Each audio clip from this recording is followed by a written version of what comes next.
ఈ పుణ్యాత్ముడు నిన్న జ్ఞానోదయం అయింది. ఇదే విషయం నేను చెప్పిన. మొదలు ఏం చేసింది, ఢిల్లీలో పోయి లేలే మాకు 1000 ఇస్తే చాలు మిస్టర్ చంద్రబాబు నాయుడు, 500 కృష్ణాలు ఇయ్యి, 1000 గోదావరిలు ఇయ్యి, ఇక మిగతా నువ్వు ఏమన్నా చేసుకో, ఎన్నన్నా కట్టుకో, బ్లాంకెట్ ఆర్డర్ ఇచ్చిండు. ఆ రోజు నేను ప్రెస్ మీట్ పెట్టి అడిగిన, నువ్వు ఎవడివి? నువ్వు కేవలం కాపలదారుడివి. తెలంగాణ ప్రయోజనాలు చంద్రబాబు నాయుడుకు ఆంధ్రాకు దారాదత్తం చేసే హక్కు నీకు లేదు. ఇది రాష్ట్రం, ఈ రాష్ట్రంలో ప్రజలున్నారు, ప్రజాస్వామ్యం ఉన్నది, ప్రతిపక్షం ఉన్నది. నువ్వేడి 1000 టీఎంసీ వేయడానికి మిస్టర్ రేవంత్ రెడ్డి అని నేను ప్రెస్ మీట్ పెట్టి ఆ రోజు అడిగితే ఇప్పుడు జ్ఞానోదయం అయింది ఆయనకు. ఇప్పుడు అది కూడా ఒకసారి చూడండి వీడియో. మొదలేం మాట్లాడిండు, మధ్యలో నేనేం మాట్లాడినా, నిన్న ఎట్లా మాట మార్చిండో, రేవంత్ రెడ్డి ఊసర వెల్లుల్లాగా రంగులు ఎట్లా మారుస్తాడో, రేవంత్ రెడ్డికి జ్ఞానోదయం ఎట్లయిందో ఒక్కసారి చూడండి. కృష్ణా బేసిన్ మీద ఒక 500 టీఎంసీలు, గోదావరి బేసిన్ మీద దాదాపు ఒక 1000 టీఎంసీలకు మీరు బ్లాంకెట్ ఎన్ఓసి ఇవ్వండి. ఆ తర్వాత మీరు ఏ ప్రాజెక్టులైనా కట్టుకోండి, మాకు అభ్యంతరం లేదు. కేసీఆర్ గారు గోదావరి నదిలో మాకు 963 టీఎంసీల నీళ్లు కేటాయించారు. అయితే దీని తర్వాత కూడా 3000 టీఎంసీలు సముద్రంలో కలుస్తున్నాయని సెంట్రల్ వాటర్ కమిషన్ లెక్కలు చెబుతున్నాయి. ఆ 3000 టీఎంసీల్లో కూడా ఇదే ప్రోరాటా ప్రకారంగా మాకు 1950 టీఎంసీల నీళ్లు కావాలి.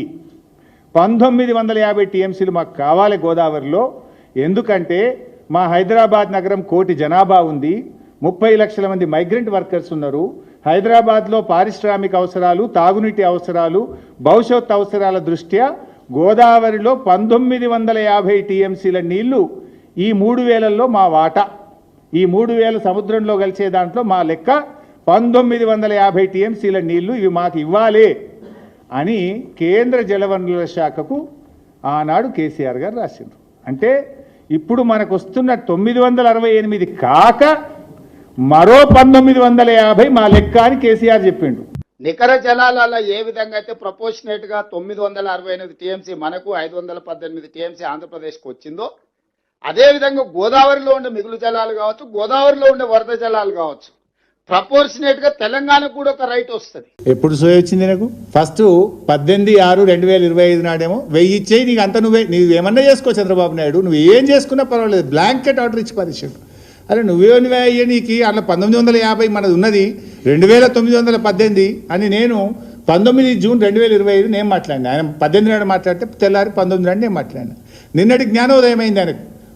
నిన్న 1 జూలై నాడు లేలే మా వాటా ఉంది, అందులో కూడా 65% మా లెక్క ఉన్నదని నిన్న తెలివికెచ్చిండు.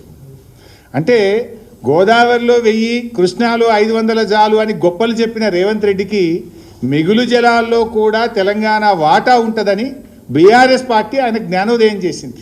బీఆర్ఎస్ ప్రశ్నించకుండా ఉంటే నీ నోటు దురిస్థానం వల్లనో నీ అవగాహన లేమితోనో ఇవాళ తెలంగాణకు ఎంత నష్టం అవుతుండే? మేము అడగకపోతే ఇవాళ తెలంగాణకు ఎంత నష్టము? అదే పట్టుకొని ఇక 1000 ఇచ్చేస్తా మొత్తం నాకే అంటే ఏమైపోతుండే తెలంగాణ? ఇది బీఆర్ఎస్ సాధించిన విజయం, రేవంత్ రెడ్డికి జ్ఞానోదయం కలిగించింది.